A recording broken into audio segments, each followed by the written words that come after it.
Alf, it is not a secret that people have lost some big money, including myself in some cases, in sports cards over the last couple of years. But don't feel bad. This is not a new phenomenon in the sports card hobby. People have been chasing for a long time. Only 10,000 boxes. That's like 1,000 cases, folks. Dealers were buying this by 10 and 20 and 30 at a time. People were calling up going, I know this isn't going to happen. I know this is not a true deal. We're giving you the uncut Key Craze uncut set. Today we talk about sports cards down 90+%, 95, sometimes 98% down from where they were going back over a year ago. We will start with former Atlanta Falcons. As a New Orleans Saints fan, I love this. Former Atlanta Falcons quarterback Desmond Ridder. Apologies, Jeff Wilson. Rest in peace to that sports card investment. You take the card and put it in the sleeve. Big thanks to today's video sponsor, DC Sports 87. You want to sell on eBay, but you don't want to deal with the hassle of listing and packaging, returns, and all the craziness. I send a lot of my stuff over to DC Sports 87. They take care of it for me. Easy peasy. Make sure to check them out today. But of course, anytime we speculate, we can't win them all. And frankly, with prospects, whether it be football, baseball, basketball, we don't win them all. We usually lose most of them. And Desmond Ridder he spent 1 year as the Atlanta Falcons quarterback, and in literally less than 12 months, they have replaced him with not one, but two quarterbacks, Kirk Cousins, and then with the number 8th overall pick, Michael Penix. They've already replaced the guy that was starting less than 8 or 9 months ago, 10 months ago, with two new guys, and spent $1 zillion in literally 8 or 9 months. That is how the NFL works these days. So Desmond is backing up Kyler Murray over there in Arizona. Of course, they got Marvin Harrison Jr. And if Kyler Murray gets hurt, who knows? Maybe Desmond Ridder is back in the fold. But his cards down 95% in the meantime. That is a stinger. Wander Franco. Whew. Oh, man. How much money was lost on Wander Franco? I mean, and I'm being serious here because this was a big-time baseball prospect.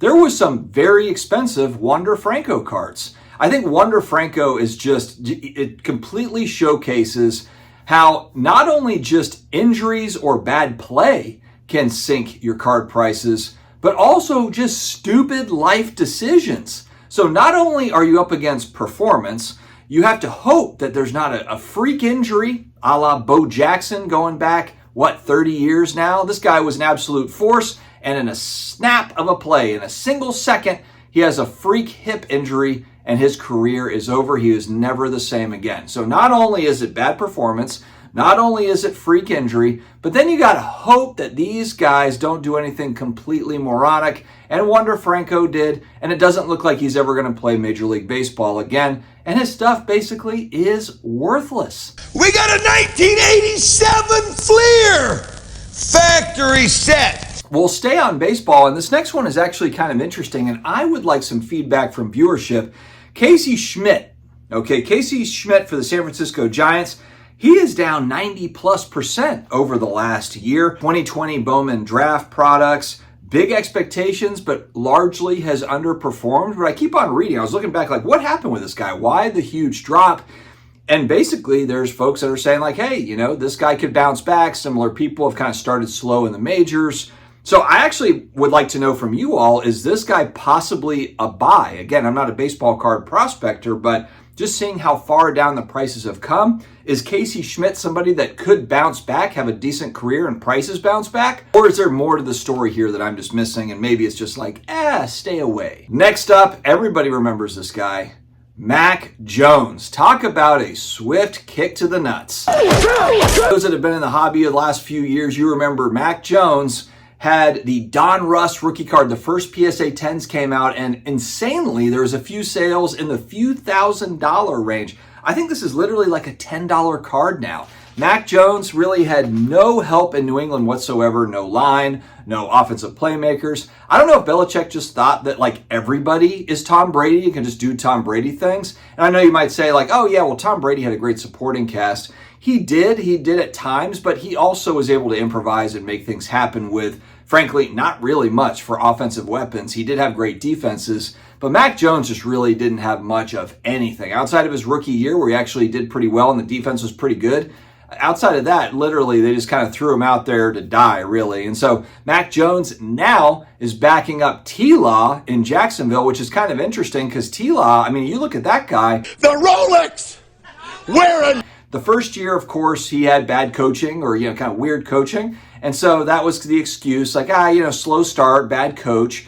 Second year, of course, better coach, actually very good coach, and had a great year. Third year, I don't know what the excuse is for the third year, just completely kind of slump, third year slump. I don't know, really kind of strange what's going on in Jacksonville because everyone thought, Trevor Lawrence looks like that guy after that second season, and he was not that guy last year. He looked very inconsistent. Now Mac Jones backing him up. Could Mac Jones get some sort of a career resurrection? Will T-Law eventually be one of these Mac Jones guys that's backing up another quarterback here in the next year or two?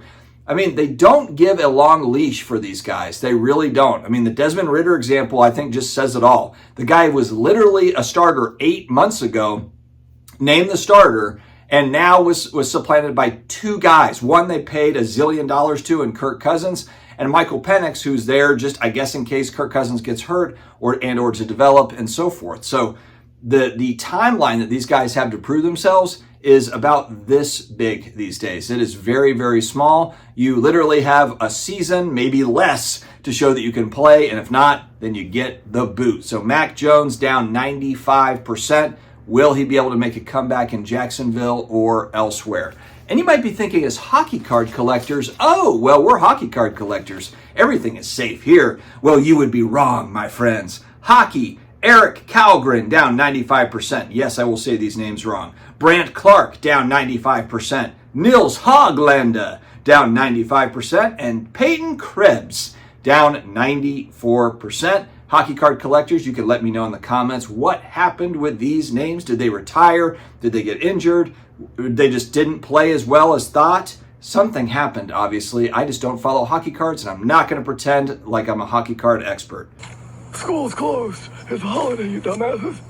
Whoa. We're going to save a lot of the basketball for the next video on this subject, but a few names that, of course, at one point had some hype around them. Markelle Fultz, Keldon Johnson, John Collins, and Trae Young down in Atlanta. The Atlanta Hawks just haven't been able to do much of anything out there in the East. And Trae Young coming out with Luka. Man, those were the two guys. Those were the hobby darlings for a while. Everyone was buying up Trae Young and buying up Luka, and those were the guys. Trae Young firing off 50-foot threes.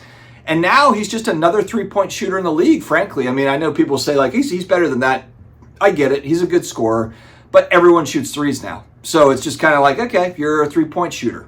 Fantastic. In the sports card world, there will always be these types of cards and these types of players that do disappoint because not every athlete is going to turn into the greatest ever or even have a Hall of Fame career or any of that or even have an average career.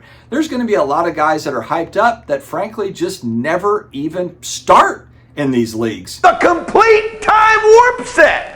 That's over $50 a set, and the limited edition Key Crazes Jumbos limited to 1,000. And so there's always going to be these sorts of instances. It's always a critical reminder to us, be very, very careful prospecting and make sure that it's money that you can afford to lose because it most likely in the end will be money lost. All right, my friends, I hope that you have an amazing day ahead. Don't forget, Fleer! Fleer! Fleer! stay healthy, stay awesome, and I will talk to you again later.